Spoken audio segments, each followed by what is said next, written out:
Cobb, who was the first African-American woman police officer to be murdered in the line of duty in the United States. She was shot and killed in connection with a bank robbery, an attempted bank robbery in Foggy Bottom in 1974. Several bills are being proposed from other committees.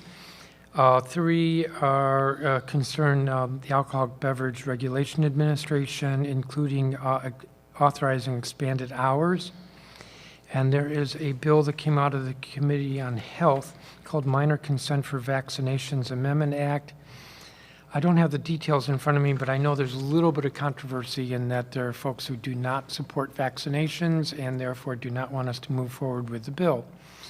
I think that vaccinations are in the public health, and this bill's gone through the hearing and the committee markup process, and I expect the council will go forward with it. There will be an additional legislative meeting following committee of the whole, and looking at that agenda, much of it is covered by the committee of the whole. There is for final reading a bill called the Abatement and Condemnation of Nuisance Properties Amendment Act, which will strengthen the ability of the Attorney General to go into court for a receivership with rental property, basically slum property, that has had serious violations, housing code violations for at least 30 days. The buildings that have been taken to court are buildings that have had chronic violations for a much longer period of time. And we're talking about violations that affect health, safety, and security of the tenants. And this bill is up for final reading and, as I said, will strengthen the hand of the Attorney General in court. And there are three emergency bills. Emergency bills, I know you all know this, but I'll just say this for the public that may be watching, are bills that can become effective as soon as approved by the council and signed by the mayor.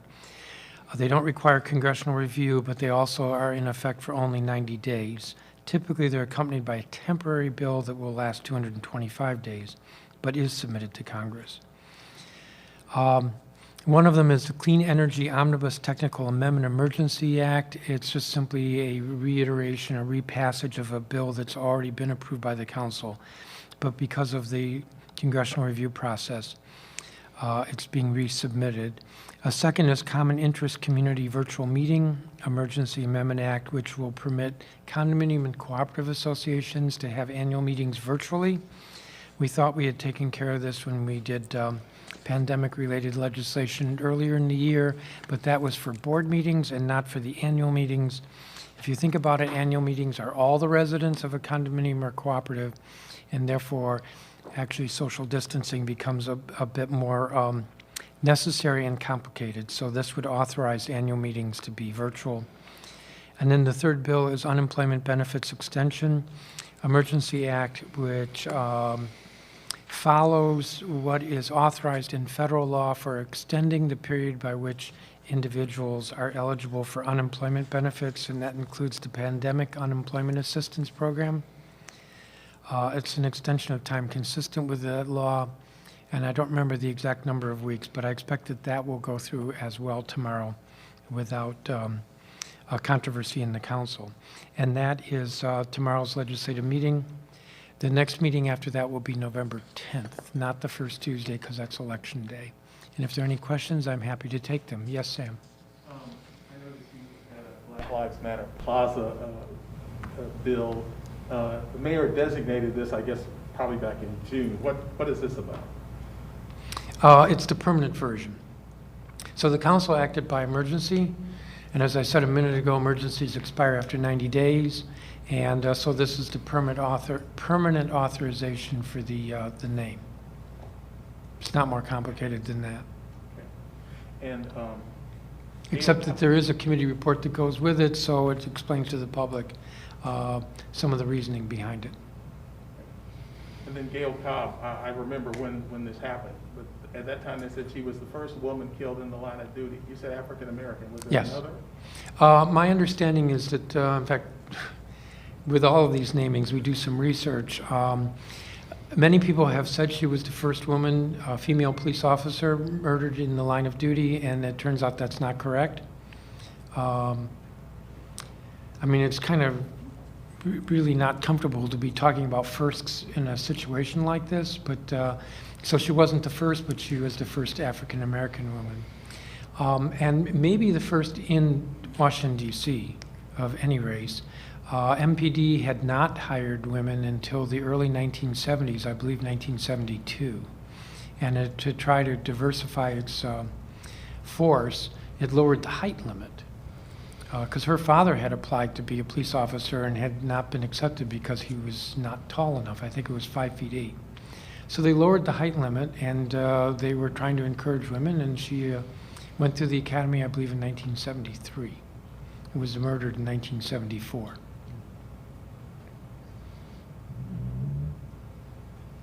Anything more, Sam? Do you know who the first was? No, you'd have to check I guess that's how the story came out at the time. That's why. I think if you check with the law enforcement memorial, Yeah. Okay. they will tell you. Yes, Mark. Chairman, can you tell us the status of the council voting on the comprehensive plan? Will that happen by the end of the year, before the end of the year? We have a hearing scheduled, I believe, 2 days, November 12th and 13th. Given the schedule, I think it's unlikely that we will be voting on it this year. We originally had expected it earlier, then we received it, and then you'll recall that our schedule was completely thrown out of whack with the public health emergency, so we got the budget. We asked for the budget to come later, and so we dealt with the budget through July. Mayor Bowser, can I ask you about that? I mean, I believe, did you not want the comp plan voted on before the end of the year? Is that problematic that it might not happen this year? Well, I certainly would like to talk to the chairman about it, and so we'll have some more conversations with him. Chairman, you think it's possible it could happen before the end of the year? I think that if we see that at the hearing that there's no controversy around it, that it might be possible. Remember, we have, after tomorrow, we have three more, maybe 4 legislative meetings. November 10th, November 17th, December 1st, December 15th.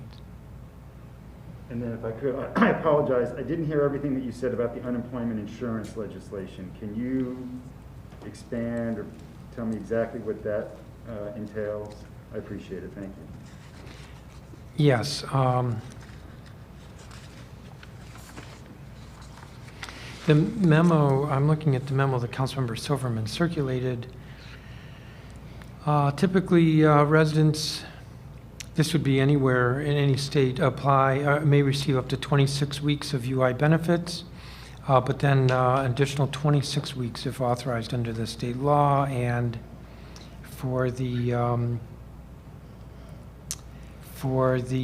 pandemic emergency unemployment compensation and pandemic unemployment assistance, an additional 13 weeks are authorized under federal law. And I believe that's what this bill is doing, is to just change our law so that it conforms with what the federal government authorizes. So does it make it, because now, after 26 weeks, recipients have to reapply to get the extension.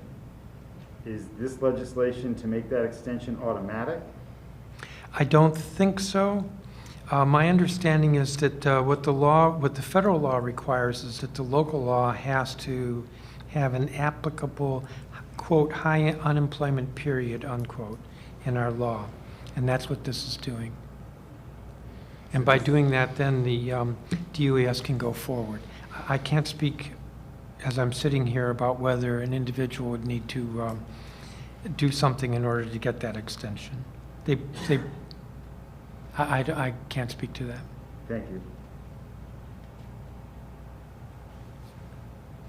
Yes, Mr. Rice. On the comprehensive plan, are you aware of the letter that was sent to you by the zoning commission signed Yes. by Anthony Hood, asking for a vote as soon as possible because of cases that are in limbo, and to counteract, I think we've used adverse DC Court of Appeals decision, and a request from the committee winding up. It was an improper letter and should be withdrawn. What are your thoughts about that? Well, I'm aware of the fact that while there have been some letters, such as the one you mentioned from the zoning commission urging that we move quickly, there also have been letters, and you mentioned the Committee of 100 is one, that have demanded that we send the bill back to the mayor, which we're not going to do. So there are views on both sides of this. I'll just remind you that we received the bill in April. I believe it was something like April 23rd, and that might have been we received it around then. We went into budget shortly after that. Our rules require that we have to have a public hearing on all bills, so we have to have a public hearing. Last 2 years ago on the framework, which is just the introductory chapter, if I remember correctly, there were about 150 witnesses for something like a 16 or 18-hour hearing. This bill is on more than just one chapter. It's on the remaining 24 chapters of the act, or the comprehensive plan. So we've scheduled 2 days of hearings. We're not going to send the bill back. We're not going to do that. Again, specifically to the letter from the zoning commission to you, do you have any thoughts on that? We received it. I believe we received it in August. Okay. I have another question on something else that's on the agenda. Go for it. Warehousing bill, that's to expand the authority of the mayor to condemn land for a warehouse on W Street Northeast. Yes. I believe. And there was talk there about it being a warehouse for records. As you know, I'm very interested in record storage, the archives, and so forth, which is now, there's been some personnel changes, which it's now former administrative public records, I can't remember the exact title, is no longer there. Are they related in any way, the archives, this warehouse, and storage of records? No. At one time, they might have been, but they aren't. About maybe 3 years ago, the council identified that site on W as a possible site for the archives, which is why you're making that connection. But about 2 years ago, the mayor had announced that she thought UDC would be a good site, and so the planning has moved forward with UDC. So there's no longer a connection with W Street. And the planning is still moving forward for UDC? Yes, slowly, but yes. There's money in the capital budget, as I think you know.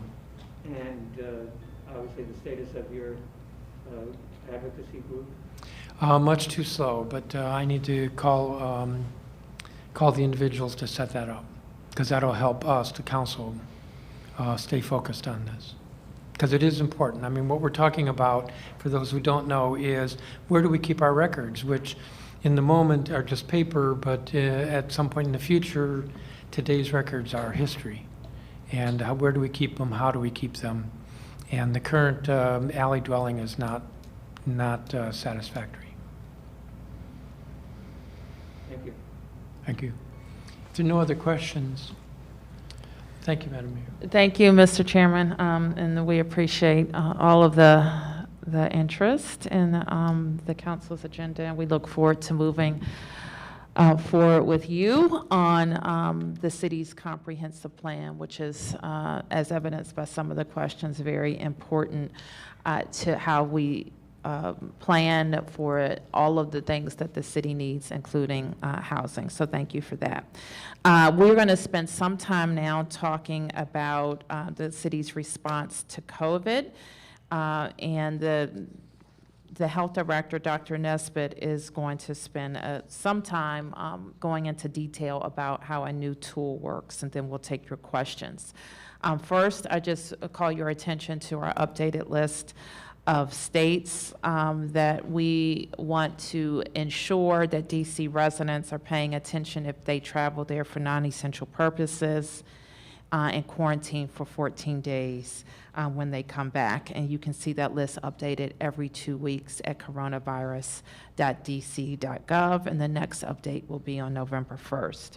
Also, on coronavirus.dc.gov, you will find our daily metrics that we post, and you can see how our goal is to get all of those boxes to turn to green. Our daily metric per 100,000 people is at 7.9 cases. And we, again, want to see that under 5 cases, as we have seen in recent weeks. This morning, we report 25 new cases, and fortunately, no additional lives lost. We are also seeing the number of, in the community engagement bucket, the number of positive cases interviewed in the target amount of time. That number is also increasing, and we're happy about that, in addition to the number of people who are reporting their close contacts. So while that's moving in the right direction, it is not at a level that, that we have targeted as necessary to contain the virus.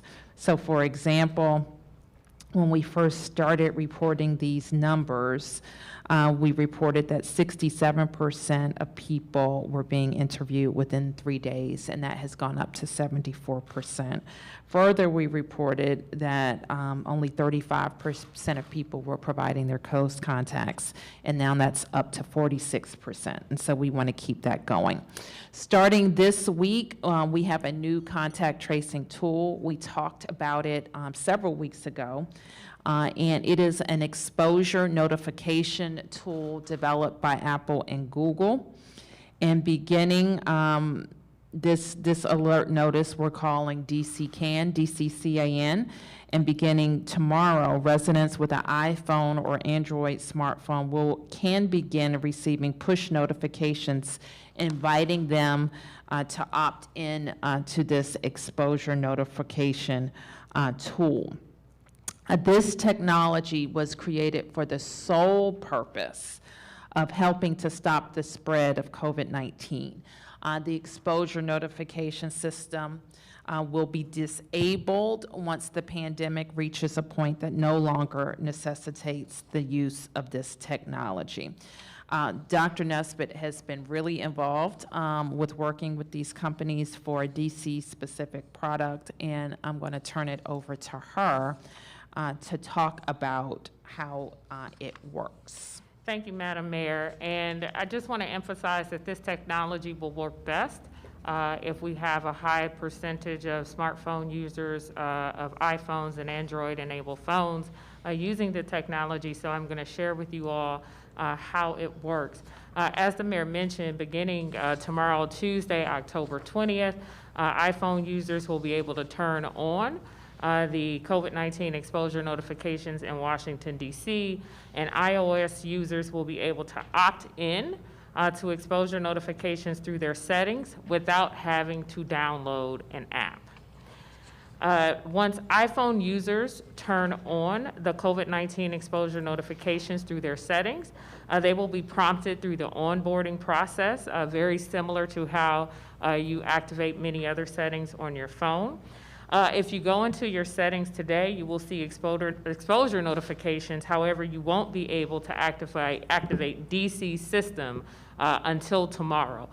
So you can go in and play around with it today, but it won't activate. It'll tell you that this system is not available in your region if you select DC, but tomorrow you will be able to opt in. For Android users, it is a little different. On Android, users will be prompted to opt in and install the DCCAN app from the Google Play Store. Here is an example of what it will look like when you go to download the app. And once you download and open the app, you will be prompted through the onboarding process. So here's how the system works. Once enabled, users' devices will regularly send out a beacon through the Bluetooth that includes a privacy-preserving random Bluetooth key.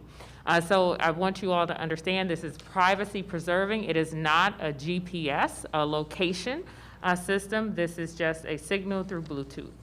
Nearby phones will be listening for these beacons as well as broadcasting their own beacon if the system is enabled.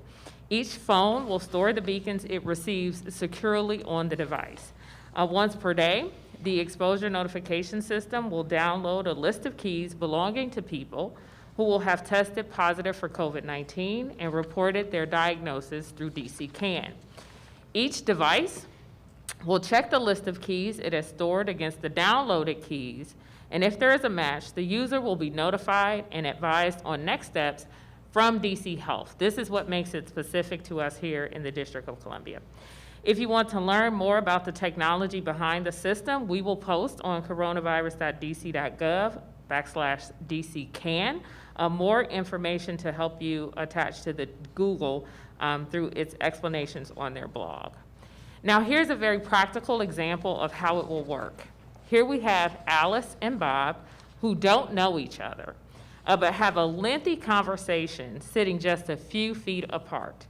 While they are chatting, their phones are exchanging anonymous identifier beacons.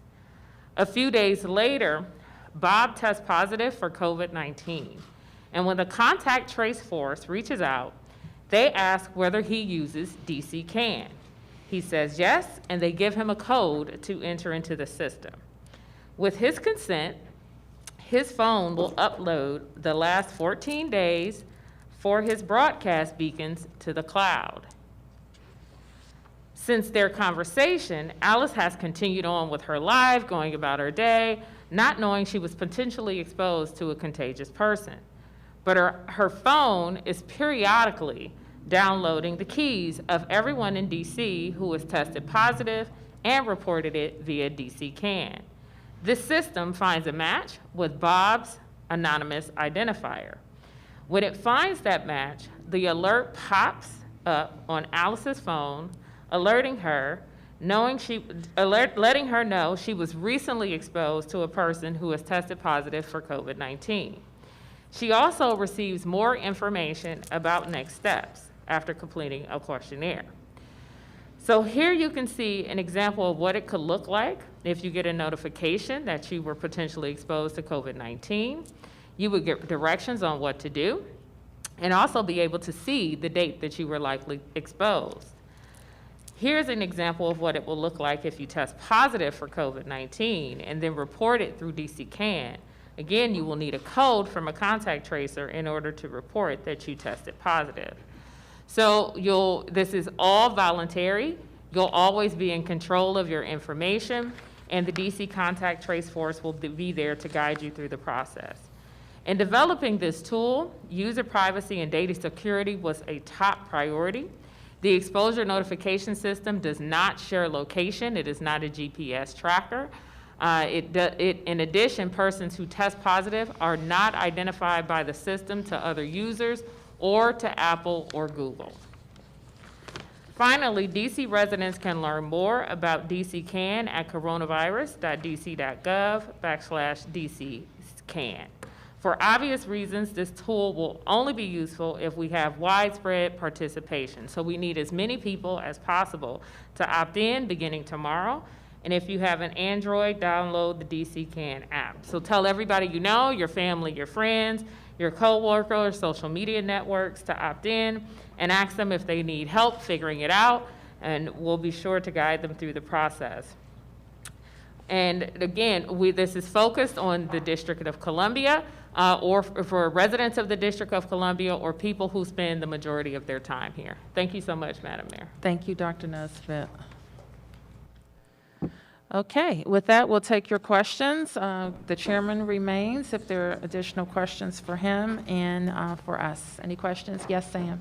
Dr. Nesbitt, you said if you're, say, sitting next to someone, say they don't have a DC phone, does it register? What happens? So I want to understand what you mean by a DC phone. So instead of 202, it's 717 or something. Perfect, right. I wanted you to clarify that, because many of us don't have a 202 phone number, because when you move to another city, you don't necessarily change your phone number. It's not linked to to the area code of your phone number. It's based on whether or not you activate the region when you download the app. So when you go through the settings, for example, with the iPhone, you're allowed to select your region, which is essentially your state that you're in, and you select the District of Columbia. that turns on the app in our area, in the District of Columbia. So it will be identifying your, or sending your keys, rather, in the District of Columbia. And when you speak to a contact tracer in the District of Columbia, that contact tracer can give you a key for the District of Columbia. So the reason why the region is important is because it connects you with a local health authority when you have a positive test. So all of that information is based on where does data about positive tests go when you, as the person in control of your keys on your phone, releases that information to a local health authority. So you're always in control, but when you have a positive test, you can give that access to a local health authority. So it will work as long as you select your region as the District of Columbia. What if you're visiting someplace, somebody here from LA? So, perfect question. If California has turned it on in California and you are using it in California, you can select when you come to the District of Columbia, the District of Columbia. If they have not turned it on, let me say it differently. If they are in the Google Express, Apple Google Exposure Notification Express tool, you do not have to change when you move from one state to the other. And we will provide a list of states that are already interoperable with us. There are some states who are already interoperable. If they do not already have the tool, when you come to the District of Columbia, you can turn the tool on. Mark? So if I could just follow up on that, and I think what a lot of people are kind of focused on are Maryland and Virginia. Yes. So, and I think we've seen this rolled out, I think at least in Virginia, right? So are Maryland and Virginia participating in this? If I interact with somebody from Maryland or Virginia who's participating in this and test positive, would I get a notification? Maryland does not yet have exposure notification tool. We are optimistic that they will adopt the tool that is interoperable. The current Virginia tool is an app that was developed specific for Virginia and is not yet interoperable. So this app that you are using does not communicate with Virginia and Maryland. That seems like kind of a pretty big gap. Maryland does not yet have a tool at all. We are optimistic that once they develop a tool, it will be interoperable. Virginia's tool that they currently have is not yet interoperable, but there are solutions that can be developed. What does that mean? Well, they have an app that was developed prior to this technology that is developed to allow all states who use the same tool to be interoperable. But there is a way that technology can be developed to make the different tools interoperable with each other. Any other questions? Yes, sir. Okay, so we have 39 states that are on the latest update on the quarantine list, and I'm just hoping you can put that in context for people who are starting to look toward November and make plans for potentially traveling for the holidays, Thanksgiving, and things like that. I'm not sure how to answer that other than we still see, well, let me start by saying we still see about a quarter of our cases related to travel. And so we continue to emphasize to DC residents to avoid unnecessary travel. And we use this as a way to show you states where we see a high level of spread. We will have, as we do for Halloween, posted on coronavirus.dc.gov, additional guidance as well for the winter holidays, starting early with Thanksgiving and going through all of the time where people travel to see family. Some of it is travel related, but most of it is what do you do in small group settings, small group gatherings, where we see not only in our city but across the country virus transmission in small gatherings. Yes, sir. I wanted to ask about Black Lives Matter Plaza. I haven't been down there the last couple of weeks, but there were barriers last time I was there. Are they still there, and is there any plan to remove them? I'm not sure what barriers you're talking about. These If you're talking about vehicle travel? Yeah, that's right. There's no Okay, vehicle so there travel. continues to be vehicle travel on Black Lives Matter Plaza, and we will continue to look for ways to have more vehicle travel. So there is vehicle travel, but aren't there barriers still up? There are barriers up. So I guess I'm asking, when are the barriers coming down? We don't have a plan to take barriers down. We have a plan to adjust so that we have more vehicles be able to travel through the plaza. We don't actually have a plan. We are contemplating how that can work. But no plan, no date? No, in sir. mind as to No. when this would- No. Anything else? Yes, sir. What did you think about the protests in the past 10 days or so? One was outside of Councilmember Anita Bonds' house from the Sunrise Movement, and then one later at candidate Ed Lazier's house, led by people who said his backers were terrorizing a black woman. I'm hoping you just give me your thoughts.